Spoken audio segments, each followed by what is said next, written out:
So now we have a presentation from Valeria and Masha.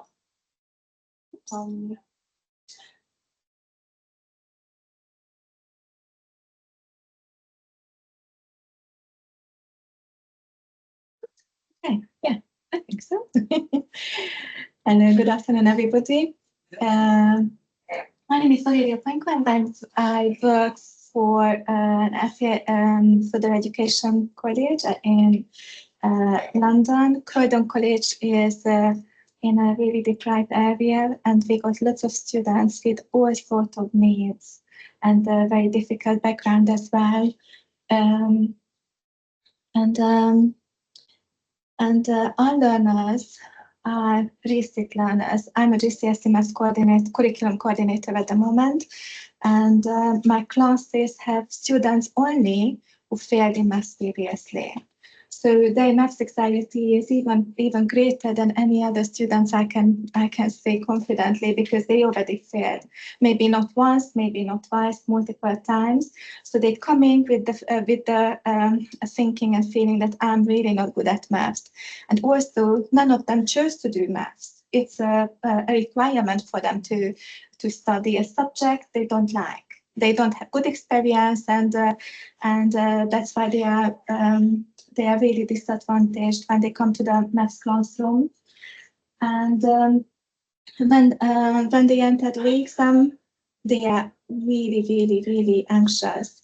And this is one of my key focus. I really want to help them to reduce maths anxiety during the year when they are working with me, but specifically when they enter to the exam room, because many of them really fear just of attending the exam. So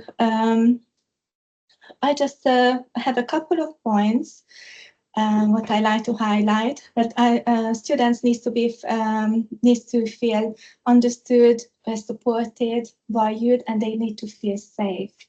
They need to feel safe in the college, and they need to feel that we are there to support them, to help them. So when they start the year with me, they don't even know me at all. They don't know us. I'm talking about the college's practices, really. I started using this questionnaire long ago, and my colleagues are using it all over the classes. So they enter the maths classroom, and I give them this questionnaire, and I like them to tell me how they feel about being in the maths classroom, what was their best experience in their previous classrooms, or what was their worst experience, how would they describe a good maths teacher, what kind of support they need, and all sorts of questions, and also ask them if there is anything they want to tell me. So if the question, what they want to tell me, is not what they want to answer me for, is not on the sheet, they can tell me so many things, and they do. It's really interesting how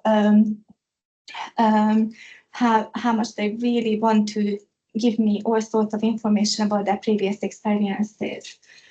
So you see, this is just a little snapshot, feeling maths twice already. What was your favorite topic? I don't have favorite topic. Most of my students don't have any favorite topics, which is really scary. I do think that even if I have a subject I'm not very confident with, I should have something positive about at least one of the topics, and I think actually I quite like it. Maybe I don't know it really well, but I quite like it. And they find maths boring. Why do they find maths boring? Because it's not relevant to them. They're learning something and they think it's a subject.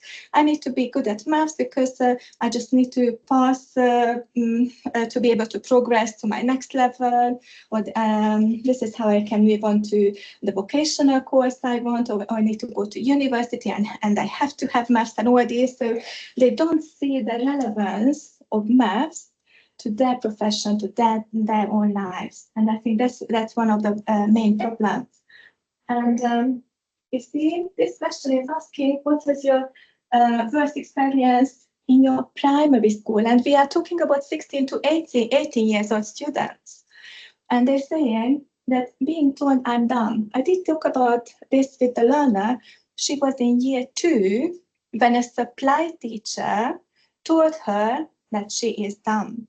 I still got goosebumps because I think that's just so wrong, but unfortunately it does happen when teachers, even just a facial gesture or something, they said, you're actually not very good, or you never, don't worry, just move on, or something like that. Something major from the teacher can have a huge impact on students' self-esteem, and they can actually stop learning. And I think this is really important that we understand where students are coming from. So I start the year with the game, fair in a hat. So I asked the learners, just write down on a post-it note, what is your fear? What are you worried about?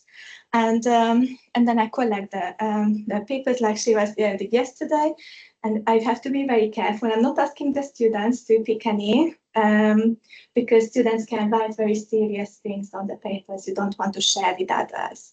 So when I pick the paper and I say, okay, so I got someone in class who wrote down that I fear of multiplying. Is anybody in the class who fears of multiplying? And I'm going to have hands, not only one, I'm going to have multiple hands. And then we can say, oh, actually, there's so many of you who are not very confident in multiplying. That's all right, we are in it together. And the next one, so we go through quite a few of them and they realize that I got so many people around me who feels exactly the same way I do. So we are in it together and we can work together. And these are some of the responses. They are for being afraid of bullying, being forgetful, afraid to get penalized, and get the help I needed. They really worry that they're not going to get the help. And I just don't want to make mistake in front of the class. They are not confident. They don't remember formally. This is one of the big things. They think, many of the students think maths is all about remembering so many formulas because they can't see the connections between different topics. They just think maths is something where you do need to remember so many things. The book is so thick, and I'm not going to be able to remember them all. So that means I'm going to fail again. They're missing a class because they think if they miss a class, there is no way of catching up. And understanding explanations because English is my second language. So we are really focusing on meeting students' needs. We got a glossary for the learners, and they can write down their own definitions. They can write down their own way of understanding certain concepts.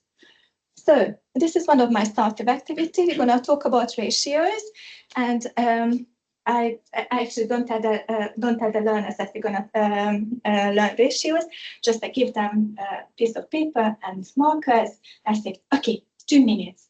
I'd like you to draw something about ratio. How do you feel about ratio? What comes out? What comes to your mind?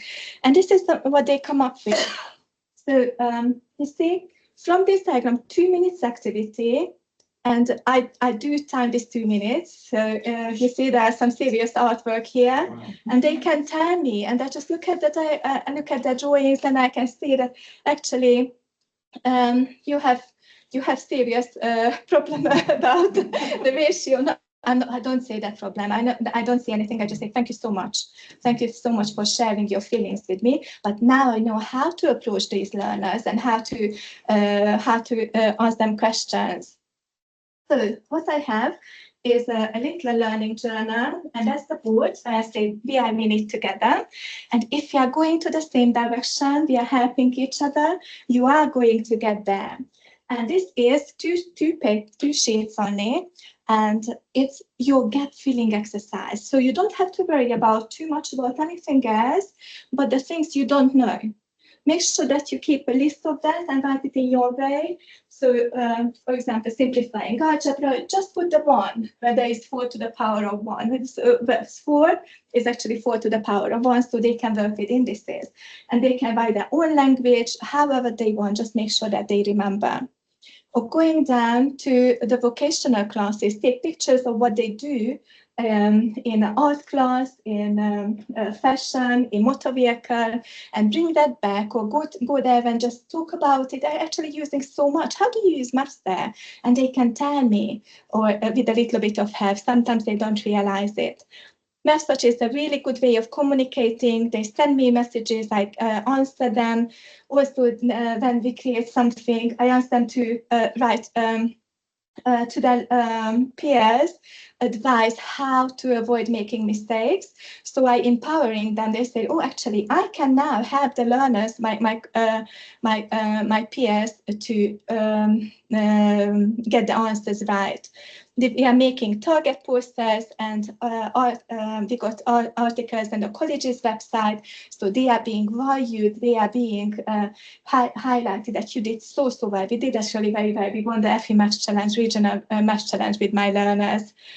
Also, we're using the growth zone model. It's by the door, and it gives us a platform to talk about our feelings.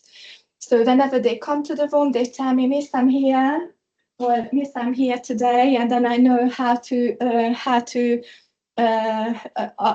ask the questions and how to approach the learners on that specific lesson. So in the exam hall, we have activities, and the activities we set for, and this is for the exam.